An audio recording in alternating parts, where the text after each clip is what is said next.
حضرت بایزید بسطامی رحمۃ اللہ تعالی علیہ فرماتے ہیں ماں کی عظمت، ماں کی شفقت، ماں کے تمام احسانات کو نظر انداز کر کے، ماں کو حقارت کی نگاہ سے دیکھ کر عورتوں کے آگے جھکنے والے نوجوانوں کو دنیا و آخرت میں دو بہت بڑی سزاؤں کا سامنا کرنا پڑتا ہے، دو بہت بڑے عذابوں کا سامنا کرنا پڑتا ہے۔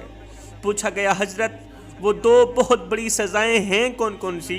حضرت بایزید بسطامی رحمۃ اللہ تعالی علیہ فرماتے ہیں جو لوگ اپنی بوڑھی ماں کو حقارت کی نگاہ سے دیکھتے ہیں نا، وہ دنیا میں ذلیل و خوار ہوتے نظر آتے ہیں، دنیا والوں کے سامنے حقیر ہوتے نظر آتے ہیں۔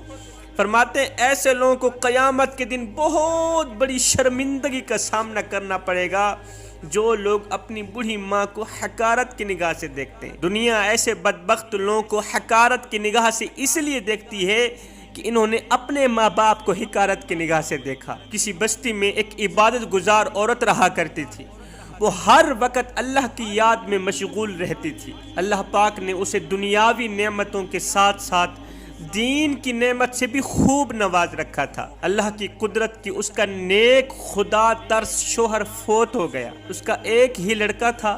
اس نیک خاتون نے، دیندار عورت نے اپنے لڑکے کی خوب اچھی طرح پرورش کی، اچھی تربیت دی۔ لڑکے نے جب دنیا کے میدان میں قدم رکھا تو ہر طرف اس لڑکے کے حسن اخلاق کے چرچے ہونے لگے، شریف لوگ اسے عزت کی نگاہ سے دیکھتے، بیوہ عورتیں اس کو دعائیں دیتی، یتیم بچے اس کے قدموں پہ آنکھیں بچھاتے۔ وہ اس لیے کہ یہ لڑکا یتیموں کی، غریبوں کی مدد کیا کرتا تھا۔ یتیم بچے اس کے قدموں پہ آنکھیں اس لیے بچھاتے تھے کہ یہ یتیموں کی مدد کیا کرتا تھا، یتیموں کے سروں پر شفقت بھرا ہاتھ رکھا کرتا تھا۔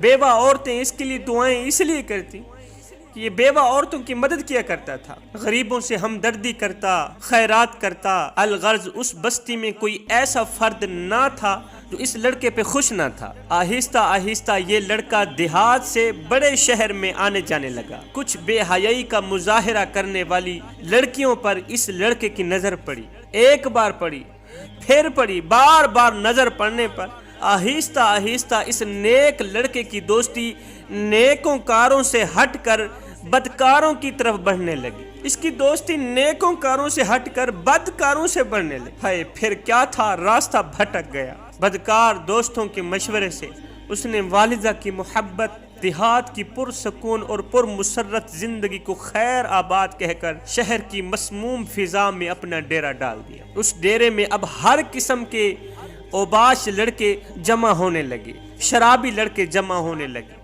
ہائے ان بد کردار دوستوں نے اسے راہ حق سے ہٹا دیا، اسے مخلوق خدا کی خدمت سے ہٹا دیا، یتیم بچوں کی دعاؤں سے ہٹا دیا، یتیم بچوں کی مدد سے، بیواؤں کی مدد سے ہٹا دیا۔ یہ لڑکا دین کے راستے سے بھٹک گیا۔ پہلے روزانہ گاؤں کا چکر لگاتا، ماں کی زیارت کرتا، پھر ہفتے میں ایک بار چکر لگاتا، پھر مہینے میں ایک بار چکر لگاتا۔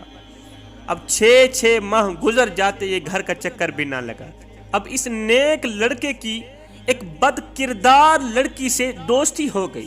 یہ نیک لڑکا اس فاحشہ عورت پر اس قدر فریفتہ ہوا، اس قدر دیوانہ ہوا کہ اپنے باپ کی ساری جائیداد بیچ کر اس پر لٹا دی۔ باپ کی جائیداد بیچتا رہا، اس فاحشہ عورت کو کھلاتا رہا، شرابی دوستوں کو کھلاتا رہا، پلاتا رہا۔ آخر کار ایک وقت آیا کہ سب کچھ ختم ہو گیا۔ اب وہ بوڑھی ماں، گاؤں میں رہنے والی بوڑھی ماں، جس نے اپنے نیک دل شوہر کی زندگی میں کوئی بھی دکھ نہ دیکھا تھا، وہ بوڑھی ماں دوسروں کے گھر مزدوری کرنے لگی۔ بیٹا جب شہر سے گاؤں آتا تو ماں مزدوری کے پیسوں سے نوجوان بیٹے کو گھی لے کے دیتی، کھانے پینے کا ساز و سامان لے کے دیتی، پھر دعاؤں کے ساتھ، نیک تمناؤں کے ساتھ بیٹے کو شہر کی طرف جانے کو رخصت کرتی۔ اب تو کافی عرصہ گزر گیا، بیٹا بوڑھی ماں کو ملنے بھی نہ آیا۔ ماں کی آنکھیں ترس گئی بیٹے کو دیکھنے کے لیے۔ اب جب اس لڑکے کے پاس کچھ بھی نہ رہا، باپ کی جائیداد تو بیچ کر، اس نے ساری جائیداد بیچ کر اس فاحشہ عورت پر لٹا دی تھی، جب اس کے پاس کچھ بھی نہ رہا تو اس فاحشہ عورت نے کہا کہ اگر تم مجھے حاصل کرنا بھی چاہتا ہے تو پھر میں تجھے امتحان میں ڈالنا چاہتی ہوں، میں دیکھنا چاہتی ہوں کہ واقعی تو مجھ سے محبت کرتا ہے۔ اس نے کہا میں تیرے نام پر مر مٹنے کو تیار ہوں تجھے حاصل کرنے کے لیے، اگر مجھے آسمان سے تارے بھی توڑ کے لانے پڑے تو میں لانے کے لیے تیار ہوں، جلدی بتا کون سا تیرا امتحان ہے، میں امتحان میں کامیاب ہونا چاہتا ہوں، میں تجھے ہر حال میں حاصل کرنا چاہتا ہوں۔ اس فاحشہ عورت نے کہا کہ پھر اس طرح کر، یہ لے چھری، یہ لے تھالی، جا اپنی ماں کا کلیجہ نکال کے آ، اگر تو مجھ سے محبت کرتا ہے، واقعی تو مجھ سے عشق کرتا ہے، یہ لے چھرا، یہ لے تھالی، جا ماں کا کلیجہ نکال کے آ، بس جیسے ہی کلیجہ نکال کے آئے گا میں تیرے ساتھ شادی کر لوں۔ اس نے کہا ٹھیک ہے۔ وہ انسان جو ایک وقت میں فرشتہ تھا آج خواہش نفس کی خاطر شیطان سے بھی بدتر ہو بیٹھا، یہ فرمائش بھی پوری کرنے پر تیار ہو گیا۔ تھالی اٹھائی، فاحشہ عورت سے خنجر لیا، دیہات کی طرف چل پڑا۔ کہاں جا رہا ہے؟ بوڑھی ماں کا کلیجہ نکالنے جا رہا ہے۔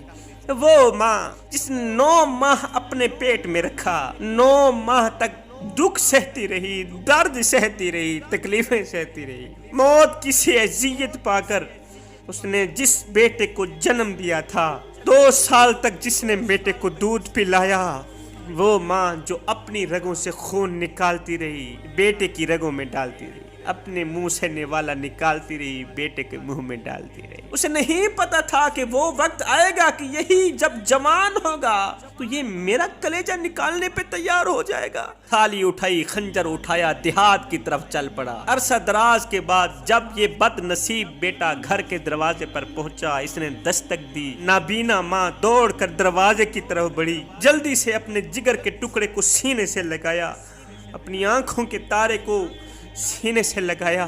اب ماں نے بیٹے کو سینے سے لگا رکھا ہے تو اس دل کے ٹوٹے نے، آنکھوں کے تارے نے کیا کیا؟ خنجر نکالا۔ ایک دم دھرتی کانپ اٹھی، فرشتے رونے لگے، آسمان تھرا اٹھا، ماں کے سینے پر خنجر مارا، ماں کا کلیجہ نکال کر تھالی پہ رکھا، شہر کی طرف چل پڑا۔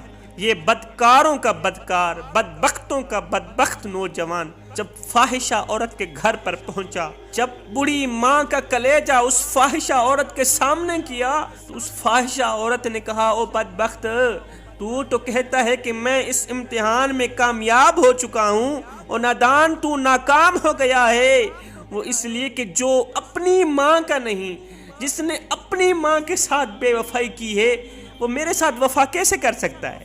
جس نے اپنی ماں کا کلیجہ نکال دیا وہ میرا کلیجہ نکالنے میں، مجھے مارنے میں، میرا دل نکالنے میں دیر نہیں کرے گا۔ دفع ہو جا، یہاں سے نکل جا، تو ریجیکٹ ہو گیا ہے، تو فیل ہو گیا ہے، تو اس دنیا میں بھی ناکام، اگلی دنیا میں بھی ناکام۔ محبوبہ کے منہ سے یہ جملے سنتے ہی اس نوجوان کی آنکھوں کے سامنے اندھیرا چھا گیا، ایک دم زمین پر گرا، ماں کا کلیجہ ہاتھ سے چھوٹا۔ جب یہ نوجوان بیٹا دھرتی پہ گرا، جب یہ نوجوان بیٹا زمین پہ گرا، جب اس کے سر پر چوٹ لگی تو ماں کا کلیجہ بول اٹھا، بیٹے تجھے چوٹ تو نہیں لگی؟ او میرے لخت جگر، میرے نور نظر، ماں کا کلیجہ بول پڑا، میرے بیٹے تجھے چوٹ تو نہیں لگی؟ اور میری آنکھوں کے تارے، تجھے چوٹ تو نہیں لگی؟ ہے ماں کی عظمت، ماں کی شفقت، ماں کی محبت، ماں کے تمام احسانات کو نظر انداز کر کے عورتوں کے آگے جھکنے والوں کو، ماں کو حقارت کی نگاہ سے دیکھنے والوں پر خدا کی لعنت برستی ہے۔ ایسے لوگ اللہ کے غضب کا نشانہ بنتے ہیں، اللہ کی نفرت کا نشانہ بنتے ہیں۔ جوانو جلدی سے توبہ کر لو، جلدی سے توبہ کر لو، نیکی کی راہ اختیار کر لو، ماں کے قدموں پہ اپنا سر رکھ لو، ماں کے قدموں پہ اپنا سر رکھ لو، نجات اسی میں ہے جوانو۔